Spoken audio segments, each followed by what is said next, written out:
تاریخ میں کچھ لوگ ایسے ہوتے ہیں جو صرف تاریخ نہیں بناتے بلکہ دنیا کا نقشہ ہی بدل دیتے ہیں۔ آج ہم ایک ایسی ہی شخصیت کی بات کریں گے، محمد علی جناح، پاکستان کے بانی۔ تو آئیے ان کے اس غیر معمولی سفر کو ذرا قریب سے دیکھتے ہیں۔ یہ الفاظ مشہور مورخ سٹینلے وولپرٹ کے ہیں اور یہ جناح صاحب کے کام کی وسعت کو بالکل ٹھیک بیان کرتے ہیں۔ سوچئے ذرا، تاریخ کا رخ بدلنا، دنیا کا نقشہ تبدیل کرنا اور ایک نیا ملک بنانا، یہ تینوں کام ایک ہی شخص نے کیے ہیں۔ یہ سب ہوا کیسے؟ چلیے اسی کہانی کو سمجھتے ہیں۔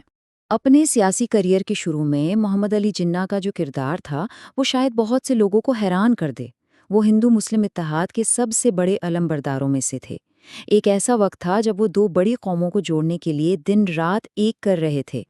ان کے ابتدائی سفر پر نظر ڈالیں تو لندن سے بیرسٹر بننے کے بعد وہ 1906 میں انڈین نیشنل کانگریس میں شامل ہوئے، اور پھر دلچسپ بات یہ ہے کہ 1913 میں انہوں نے آل انڈیا مسلم لیگ بھی جوائن کر لی، یعنی ایک ہی وقت میں دونوں بڑی پارٹیوں کا حصہ بننا یہ صاف ظاہر کرتا ہے کہ وہ ایک متحدہ ہندوستان کا خواب دیکھتے تھے۔ اور پھر آیا 1916 کا لکھنؤ پیکٹ۔ یہ ایک تاریخی لمحہ تھا اور اس کے پیچھے جو سب سے بڑا دماغ تھا وہ جناح کا تھا۔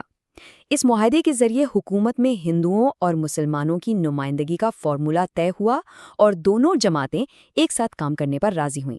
یہ اس دور میں ایک بہت بڑی کامیابی تھی۔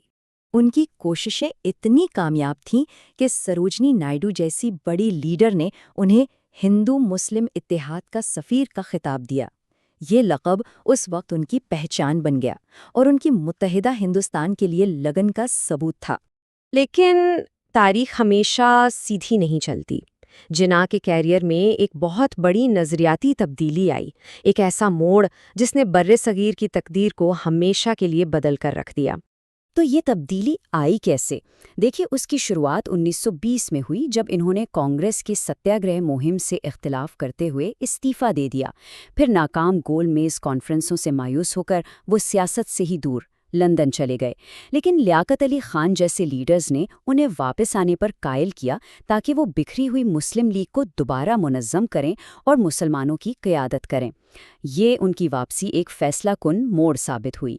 جب وہ واپس آئیں تو لوگوں کی امیدیں ان سے وابستہ تھیں، یہاں تک کہ عظیم شاعر اور فلسفی علامہ اقبال نے کہا، اب جناح کے سوا کوئی بھی مسلمانوں کی قیادت نہیں کر سکتا۔ یہ الفاظ اس اعتماد کو ظاہر کرتے ہیں جو مسلم عوام کو ان کی لیڈرشپ پر تھا۔ اور اس قیادت نے بہت جلد ایک ٹھوس شکل اختیار کر لی۔ مسلم لیگ نے ایک ایسا اعلان کیا جس نے ایک الگ وطن کی بنیاد رکھ دی۔ اس اعلان کی بنیاد تھی دو قومی نظریہ، یعنی دی ٹو نیشن تھیوری۔ اس کا سادہ سا مطلب یہ تھا کہ ہندو اور مسلمان دو الگ قومیں ہیں جن کے مذاہب، ثقافت اور رہن سہن کے طریقے مختلف ہیں، اس لیے انہیں اپنی الگ ریاستیں ملنی چاہیے۔ یہ خیال نیا نہیں تھا، سر سید احمد خان جیسے لوگ پہلے بھی اس کی بات کر چکے تھے، لیکن جناح نے اسے ایک زبردست سیاسی تحریک میں بدل دیا۔ اور پھر آیا 1940 کا وہ تاریخی سال۔ لاہور میں مسلم لیگ نے قرارداد لاہور منظور کی۔ اس میں پہلی بار باضابطہ طور پر یہ مطالبہ کیا گیا کہ ہندوستان کے مسلم اکثریتی علاقوں کو ملا کر آزاد ریاستیں بنائی جائیں۔ یہی وہ لمحہ تھا جہاں سے پاکستان کی تحریک کا اصل آغاز ہوا۔ صرف 7 سال کی جدوجہد کے بعد پاکستان ایک حقیقت بن گیا، لیکن ایک نیا ملک بنانا آسان نہیں تھا۔ اس کے ساتھ بہت بڑے چیلنجز بھی آئے، اور جناح نے ملک کے پہلے گورنر جنرل کے طور پر ان سب کا سامنا کیا۔ یہ نمبر دیکھیے، 80 لاکھ۔ یہ صرف ایک ہندسہ نہیں، یہ 80 لاکھ انسانوں کی کہانی ہے۔ وہ مہاجرین جنہوں نے تقسیم کے وقت اپنا گھر، اپنی زمین، سب کچھ چھوڑ کر پاکستان کا رخ کیا۔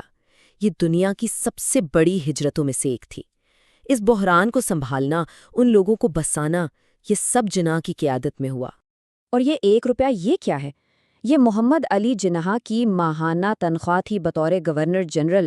ایک ایسا ملک جو شدید مالی مشکلات کا شکار تھا، اس کے لیڈر نے یہ علامتی تنخواہ لے کر قوم کے سامنے قربانی اور بے لوث خدمت کی ایک مثال قائم کی۔ آج ان کی وفات کو دہائیاں گزر چکی ہیں، لیکن جناح کا ورثہ، ان کی لیگیسی آج بھی پاکستان میں زندہ ہے، اور تاریخ میں ان کا مقام ہمیشہ کے لیے محفوظ ہے۔